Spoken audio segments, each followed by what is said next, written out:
మీరు సినిమా తీస్తే will it be on Ramayana or Mahabharata? Definitely Mahabharata. Mahabharata. Yeah.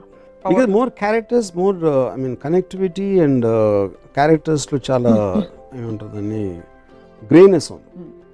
రామాయణంలో రైటర్ కంప్లీట్లీ రాముడి సైడ్ తీసుకుని ఈ just putting all the other characters, ఈడు మంచి ఆడు చెడు ఇద్దరిని డిఫైన్ చేయట్లేదు. అంటే నాకు రావణాసురుడు ఇప్పటివరకు ఈ శూర్పణఖ ఇష్యూ వచ్చిన తర్వాత అంతకుముందు లంక ప్రజలు రావణాసురుడితో హ్యాపీయా కాదా అనేది నాకు ఇంతవరకు అర్థం కాదు.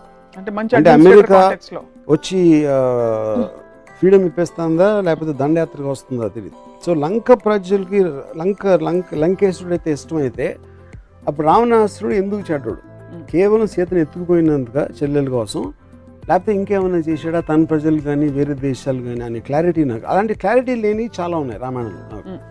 అందుకని I have not connected to that. But Mahabharatam very much I'm connected because this all related to normal people.